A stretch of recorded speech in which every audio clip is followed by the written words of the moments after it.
Hey, this is Todd. This is part two in our video series about building a story brand. We're going to take a deeper dive into the story framework by looking at these first two bubbles. Just for review, we have our hero who meets a villain. They then run into a guide who says, I have a plan to overcome that villain. And the guide then calls our hero to adventure, calls them to action. They either fail miserably or they succeed and their life is wonderful. And throughout this entire process, they go through a personal transformation. That's how you spell it. Today, we're going to go over these first two sections here. So, number one, the hero. We talked about this briefly last time, but who is the hero? Is it us? No, it is not us, it is them. If we're telling stories about ourselves, then we have missed the mark. They don't care about that. What about their hero journey and how maybe we can help them along that? So, doing so helps us understand what exactly our hero wants. So this is often called the story gap. So we have a gap between where our hero is currently and what exactly she wants. And when we know this specifically, we can identify the delta here, the difference between the two, and that is our story gap. Let's take a quick look. In these famous stories that you've seen 100 times, so much time is spent at the beginning of each of these stories building the character and what they really want. So let's take a look at Luke in Star Wars. He spends a lot of time looking out into the stars and saying, get me off this rock. He wants more than what he currently has. Katniss, on the other hand, she wants the simple life. She just wants to protect her vulnerable sister, and she wants peace and tranquility. Harry, on the other end, he wants to move out from underneath the stairs, but more importantly, Harry wants to be loved. So, what do our customers want? You can really divide this up into three categories. The first one is they want to survive, they want to keep on existing. And to do this, they're going to need financial resources so they can put food in their mouth. And they want to be able to conserve time and energy so they're not exhausted and can't do anything with their life. So they want to keep on keeping on. But not just that, they also want to thrive. They want to build social networks and then gain status within those networks. They want to accumulate resources so that they're not just paying for food, but they have extra that they can now be generous with, either that money or their time. They want to be able to find meaning, enjoy tranquility, and just like Harry Potter, they want to be loved. These are the foundational pieces. They've got to be able to survive and they want to thrive in their lives. And these two are generally addressed in marketing. But there's a third one that is often forgotten.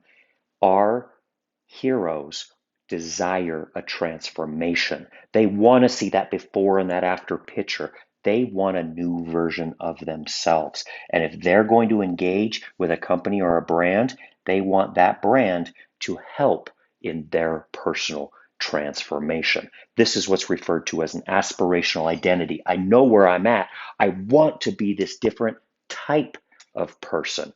For example, they want to be transformed from a passive and boring person to someone who's adventurous and someone that will stretch and take risks. They want to be transformed from someone who's burnt out to someone who's invigorated with their job and they love their life. They want to be taken from someone who's taken advantage of to someone who is appreciated and compensated well with money and with appreciation. And they want to be changed from being overwhelmed to being at peace and in control.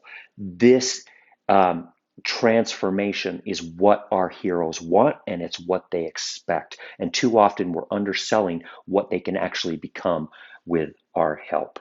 So, understanding this, we realize exactly who our customer is and what they want.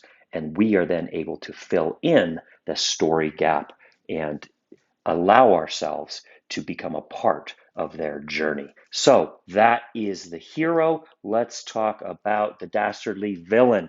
The better we get at describing this, the more we're going to connect because our villain is essentially problems because problems cause pain. And if we want someone to feel understood, We have to be willing to articulate, we understand your problems. They're then going to say, you know what? You understand me because you understand the things that cause me pain. So there's three different types of pain causers or villains. The first one, external. This is the most common.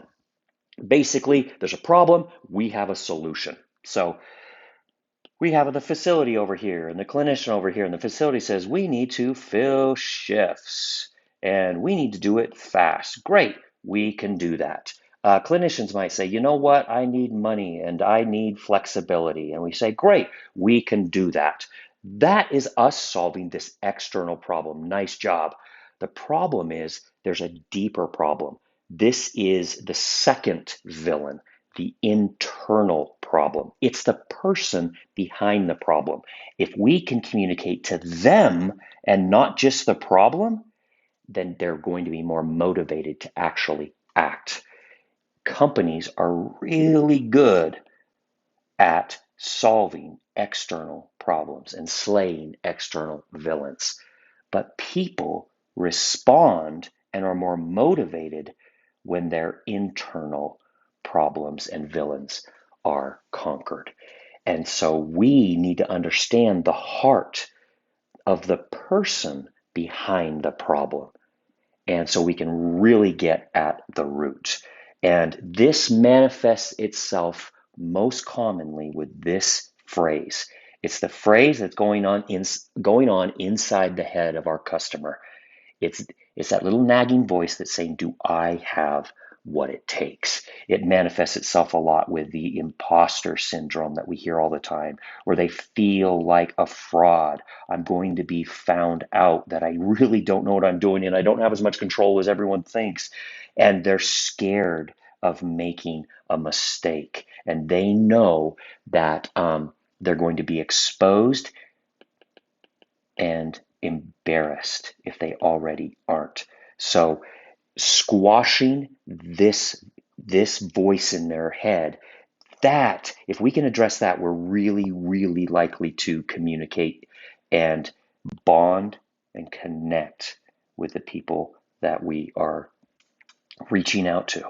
So the third villain, one that is also often overlooked, the philosophical villain. This is somebody that's bigger than life. This is something that's just it's just kind of in the zeitgeist right now, and it is often it shows itself with the words, ought and should. Nurses should live in a world where they have as much flexibility as doctors. Scheduling shouldn't suck. We ought to live in a world where I don't have to stay after and cover a shift if somebody bails on me. That's the world we ought to live in. That's what we should have. And let's take a quick dive at each of our heroes here. So Luke, what does he want? He wants more. Who is his external villain? Easy. That's the Empire blowing up planets.